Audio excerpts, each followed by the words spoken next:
Good afternoon, ladies and gentlemen. Welcome to the sixth and final episode of this season's The Point One podcast. As always, you're joined with your two favourite hosts, myself, Mr. Chris Carlos, and my best friend, Mr. Brendan Lee. Hi guys, so today we're going to go through cutting the cord. So we're going to talk through a few ideas about how to simplify your life, declutter, and make things more streamlined and more effective. And I'll hand back to Chris here. Yeah, so I think the important thing when we're thinking about elite levels of lifestyle living is really cutting down on, the things that you don't need. Very simple concept and easy to say, but frequently not very easy to do. I've certainly over the last few weeks tried to implement a few simple strategies to really cut out the crap that you don't use. What do you think about that? Yeah, no, there's definitely, you have to cut out extraneous things. So I think you can start very basic. I mean, I remember watching a documentary with Ron Dennis. He's the guy who runs, he used to run the McLaren F1 team in Formula 1. And in the McLaren base, you have to take off your shoes and you put on like almost forensic socks, I think, when you go into the building, and you're allowed nothing on your desk. So his idea is if you have a decluttered office space, so there's virtually nothing in the office, it's like this scientific looking building. He thinks that declutters the mind as well, and allows for more creativity and better generation of ideas. And I think that's a good thing. So just start very simple, even your own workspace, your own home. Just have things tidy, remove all that paper that's lying about, things like that. Just starting simple like that, but then you got to get in to the harder, more difficult things. So it's like, are there people in your life who are constantly trying to hold you back? And it sounds almost rude or like ruthless to say you should cut people out of your life, but if there's someone there who's going out of their way to hold you back and isn't being productive for you, isn't trying to help you, or isn't being a good friend or being supportive, they're being negative all the time, that's not really a relationship that you want anymore. So it's good to evaluate the situations in your life and try and see the people who are better for you and the ones who aren't, and try and develop and try and see the relationships flourish that are more productive, and just don't invest time in ones that aren't. I think that's sort of what we're trying to get into, the more serious aspects of Yeah, and I think that's a very good point from people that are even going from good to great. You need to be around people that are pushing you forward. A very interesting thing I heard at a conference last week was that, something people don't say. If you want to be at the best of the field, a lot of people think about what should we do. A guy got up last week and said, you need to go to the best institutions in the world. If you want to be the top person in the law, you need to go mix with people in Harvard Law School. If you want to be the best in engineering, you should be over at MIT. You should be looking for possibilities to study. Everybody falls into their little comfort box, and your comfort box, regardless of where you are, unless you're at somewhere like New York or you're working in London for one of the top firms, your comfort box, you can get higher and higher and higher. But it's very difficult to change the world while you're not working in the world leading institution. And I think a limiting factor or step, everybody says, oh, we'll never do it, I'll never do that, you'll never get into these places. But if I look at some of the people that have worked with me, there's a guy over at Harvard, how did that start? He started doing a bit of research into a specific field. Turned out one of their lecturers over there interested in that field, he emailed him, So this, a limiting belief, there's a huge glass ceiling that these top institutions can't be reached. Mm-hmm. But for most of our listeners, for everybody who's at the top of their game locally, regionally, nationally, if you want to go to that next step, you need to cut things around you that are not taking you to that next step, and you really need to be mixing with people at the absolute pinnacle of the field if that's where you want to be. Yeah. So I suppose it's almost cliche to say that in order to get better, you need to go to these top places and mix with the top people, but it's true.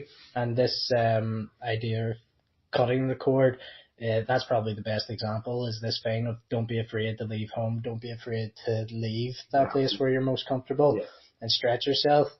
And I think another thing that you were saying, that was a particularly good example, somebody just a lecturer being interested in the paper or some research that someone's doing, those coincidences are much more likely to happen when you're putting yourself in the situations for those things to happen. 100%. So you'll often hear people who aren't successful or who aren't doing well in life and who are very negative towards people who are doing well. It's because they're like, well, he got a lot of luck, or fortune dealt him a good hand, and they moan and they complain, and you sort of go, well, do you think it was luck that got him there, or do you think that he ended up in a fortuitous situation because he was working incredibly hard, and then the cards just happened to fall that way? So I think that there's that bit of a cliche in that a lot of people go, well, there's no chance I could go to Harvard, there's no chance I could go to an MIT, so what's the point in even trying? Yeah. But I think you see with almost probably athletes are the best people to look for because it's so evident when you see them performing at the best of their abilities that they don't ever consider the possibility of failure. So if you look at a Cristiano Ronaldo, or if you look at like Usain Bolt or Michael Phelps, there's no way any of those guys are going, well, we're going to come second in this race, we're going to come second in the football. But what you don't see with those people is what are they doing? What are they doing in the dark, And what are you doing in the dark? Because that moment of inspiration that Michael Phelps has, that moment of inspiration you have during a conference, that final bit of work you put together, that's what people see. And people are bought into this idea of a natural, this person's a natural, they've always had this flair. But it's not true. Occasionally maybe there is people born with crazy talent, but if you look at Venus Williams, Serena Williams, if you look at a lot of the leading footballers, especially ones that have come out of less developed countries, they time investment in terms of hours and hours and hours every day that they've put into their work is what's got them there. The best thing that I've ever heard saying sticks with me is the harder you work, the luckier you get. And I think that's true on every level. Anybody who's out there who's putting in the hours, it's when you've put in that hours and you've established something, when you send that email, you'll get the hand of fortune with you. Yeah. Well, you acquire skill through hard work, and definitely hard work is going to be talent. Now, if you have the talent and you combine that with the hard work, you're gonna go to anywhere you want to go. Yeah. And just as you were saying, good things will start to happen. It sounds almost cheesy to say like you'll get lucky, fortuitous things will start happening in your life, but it's because you're putting yourself in the positions and you're putting yourself out there and stretching yourself, like you were saying, trying to leave your wee box, sort of breaking out and venturing into new territory. I think as well, talent, hard work thing as well. Hard work alone with average or sub-average talent, hard work alone will carry you into that top 1%. Oh yeah. Because if you work hard enough for it, you're ahead of 90% of the population. Oh yeah. And if you keep working, you keep crawling up. It's like a fat person losing weight. It's very easy to get down to that. I think we've said this before, that 15% body fat. But if you keep working and keep working and keep working, you can get down to the 12%, 10%, finally 9%, Yeah. But hard work will carry you to the stratosphere with or without exceptional amounts of talent. No, I think what I was trying to say with that is just if you have talent, then you can go to stratospheric places. But definitely what you're saying is 100% true, that if you just commit with hard work, you'll do amazing things too. I think particularly in business where there's not going to be like these innate talents that you can see in maybe football or stuff in, like a Lionel Messi or someone like that. Yeah. You're much more likely in business or any sort of field like that to just hard work will be the thing that'll carry you much further than anything else. Yeah. I think as well, something that in terms of this topic, this idea of cutting the cord, it's good to let go of like these sort of dreams that aren't going to go anywhere, like not the goals, the big goals, but like silly things that you've maybe been thinking of and dreaming of for a long time that you don't invest time in accomplishing anything towards that goal, but you're letting it hold you back from doing other things. So kind of what you were saying, like this idea of stepping out of your box and going to the MIT, but you maybe have something keeping you at home because of some silly idea you have of doing something there. Yeah. Like letting go of like these silly ideas that aren't going to go anywhere. You're doing nothing to work towards, but yet you still invest energy in terms of your thinking. Yeah, 100%. It's easy to get caught up, I think, especially in your late teens, early 20s, where you have perhaps always had an aspiration where, you wanted to do this, you wanted to do that, but you've ended up in an equally successful field elsewhere.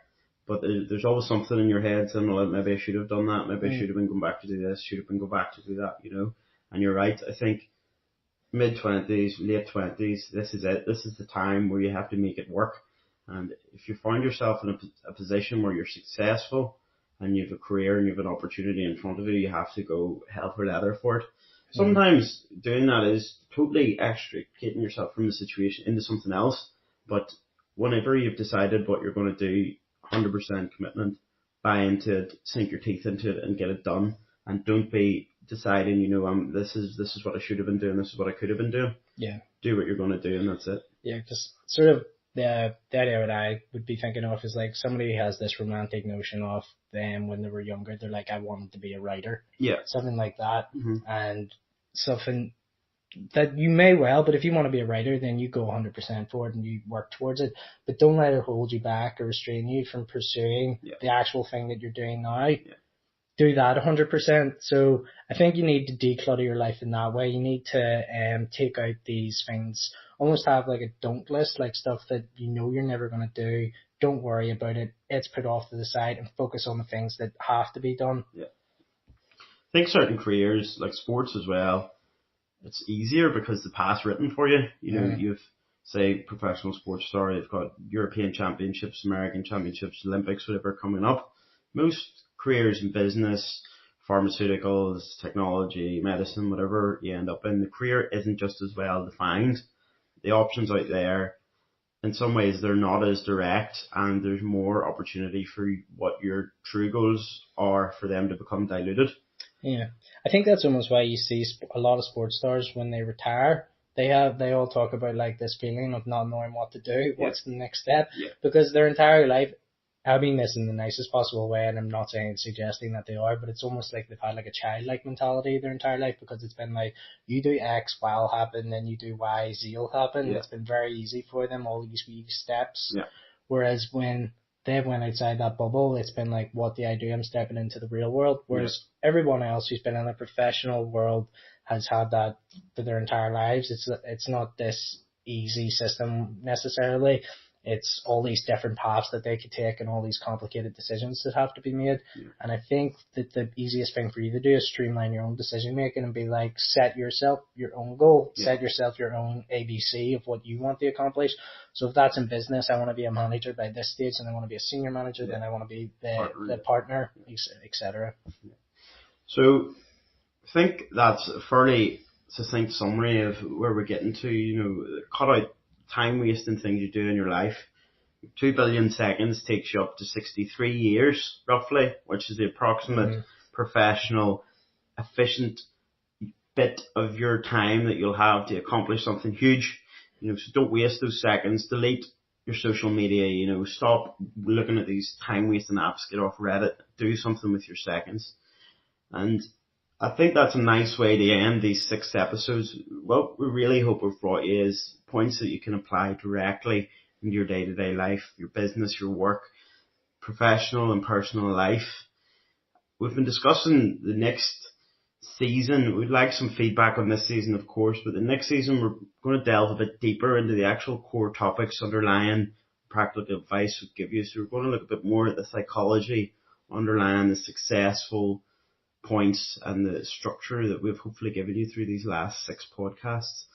We're more than happy for you to suggest what you want us to talk about. We're happy to answer any questions, but hopefully you find that you've had a good time with us, because we've certainly had a good time producing the last 6 episodes. Is there anything you want to add, Brendan? No, Chris, I think that sums it up very well. Yeah, I've had a great time doing these podcasts, and I think doing these podcasts has helped us even like get through a few ideas that have been maybe a bit stagnant in the mind for a while and really helped us work through them. So it's great talking through these ideas. Hopefully next season will be even better. And as Chris was saying, if you have any topics that you want us to discuss, suggest them. We're more than happy to take any feedback on board, learn from it, and use any topics you suggest. And as always, you can get us on our Twitter, our email, our Instagram. And I'm not sure if I'm leaving anything out there, but I think that's everything covered. I think that's it. Yeah. So yeah, guys, that was the Point One podcast. So that's it from me, Mr. Brendan Lee, and me, Mr. Chris Carlos, signing off for this season, guys. See you soon. See you soon, guys. Bye.